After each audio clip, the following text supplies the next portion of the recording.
Uh-oh. It's a night video. If you've been watching my channel for long enough, you would know that I have what I call these crazy night video talks where I peel myself out of bed at 3 o'clock in the morning and tell you some crazy stuff. Well, I really have been thinking about and perceiving that I want us to evolve. Our culture, our people, our literally human race to evolve. And I believe that we are held back mentally, emotionally, psycho-emotionally, psychologically, spiritually. There's all these different levels of truth, socially, universally. And the people that are very evolved spiritually, and these people we look up to that have done these amazing things, are the people that have been, persecuted, they've been murdered, they've been framed, they've been set up, they've been spit on, they've been mocked, and they've been just, banned. But we continue to drug ourselves with what feels good in the moment, with entertainment, and we don't want to face the truth of things for the most part.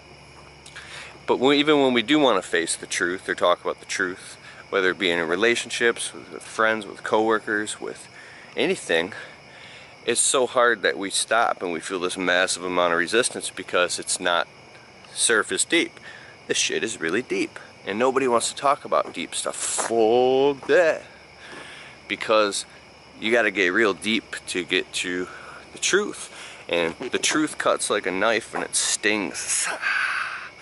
But underneath it is all this freedom or unconditional love. I've had a couple videos that it's got like a tremendous amount of views of me talking about some, really deep stuff. Well, not tremendous. Fucking what's 100,000 views compared to YouTube? Like, I mean, the stuff that's got the most views is guys jumping out of hot air balloons and fucking doing crazy stuff, and that's really exciting and entertaining. But I'm waiting to see stuff blow up on YouTube that's got like, it's so impactfully truthful that people are just riveted, and they, you break down crying by watching the video. Like, one thing I love to watch is like the videos of soldiers coming home, and they're at like the airport, they walk home and their kids stop whatever they're doing and just run to their fathers or mothers, just crying, and they're all holding each other, or the dog is like keeps wagging his tail, and I'm watching this shit like crying and shit, because you can't be helped but to be moved, because the power of truth and love and all that and being human is so powerful that it's something you can't deny, right? But I want to talk about, like, it goes right down to the inside of our homes and our families and the people that we love so dearly that we treat bad or treat us bad, or, there really is no right or wrong or good or bad. There's only relativity. Excuse me. What people are suffering, and I believe that we're so caught up by design in paying bills, in fighting tooth and fucking nail just to survive in this plastic culture that we can't even really get out of the facade enough to get back into to get back into integration and start moving the fuck forward in our evolution. We're just sitting here stagnant. I mean, I could get really, really deep into it. I don't know, I'm just being kind of vague, and I'm aware of what I'm saying. Because, let's say somebody finally has a weekend off work, and they want to, really just kind of mentally and emotionally detox from all the stress in their life, and, get it all off, get all their errands done, get everything that they got to get done. But really, you realize there's so much stuff in your life that's been neglected and abandoned, and stuff, and just all types of things, and people, of course, and things that need to be ironed out, that it's like, fuck, how would you even get to this? How would you even try?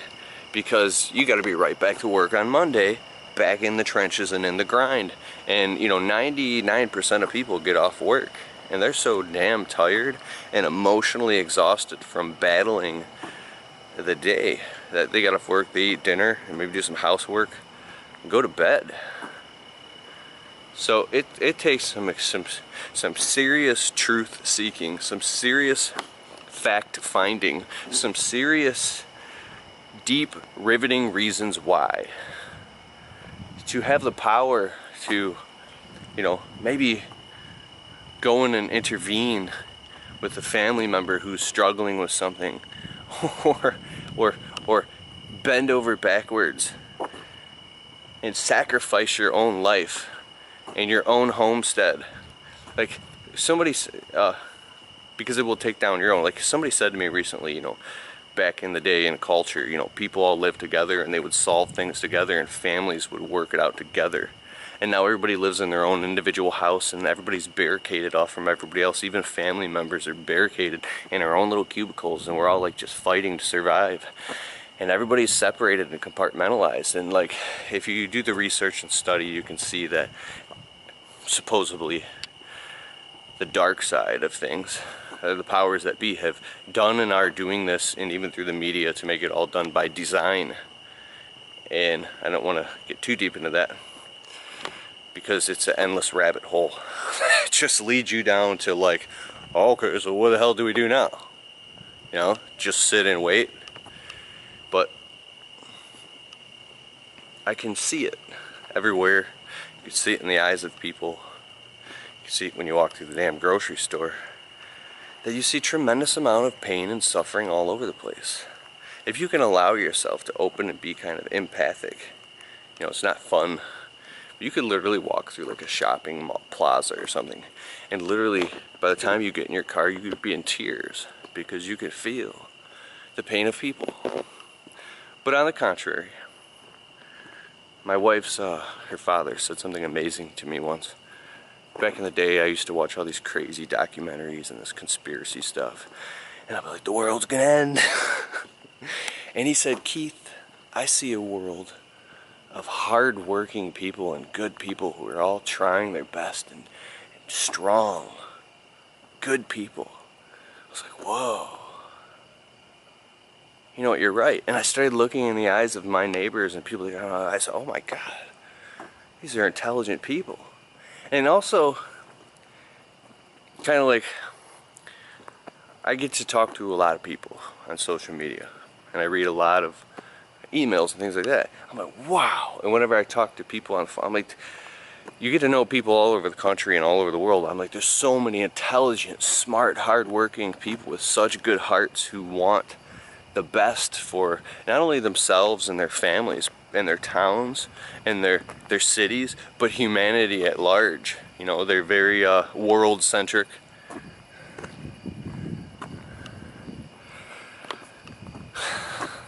So life is good, and people are good.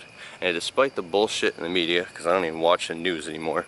The other night the news was on. I don't know, we had the TV on. It was after some show. I don't know. She likes to watch this Kardashian show. Hey man, she's got her show. That's fine, but after the show, the news came on. And we were sitting there, you know, we just ended up watching the news or something. Sitting there eating some pistachios. And then I'm like, holy crap, the world is falling apart. And I'm like, no, fuck that. That's the media. This shit's really happening. But the media will put a big fucking magnifying glass on it to the point where everybody's sitting in their houses biting their nails going, what are we gonna do? Well, what about all the amazing good things that are happening in the world? Because I tell you, for damn straight, there's a lot of amazing, powerful things. Remember the world was supposed to end in 2012? It didn't end. The world's supposed to end every year. The moon is supposed to turn blood red, and then the belt of Saturn is expanding, and that means demons are being unleashed on the world. It means that like the gates of hell are opening up, and all this crazy shit. You know, hey, I've had some really, really deep, insane dreams that have woken me up like feeling that I knew things that no one else knew. We all go through the same weird shit. And then you go to work, you know? When I got an uncle. No, we're just hanging out now. I'll end the video. I got an uncle.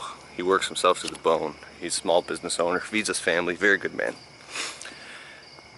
I've said some deep shit to him before. Just reaching out, you know? He says, Keith, you should be so busy working and feeding your family that you don't got time to think about that crazy shit. And I was like, you know what? He's right. But what does that lead to? What does it lead to? When you're so busy working that you don't think about. You know exactly what it leads to.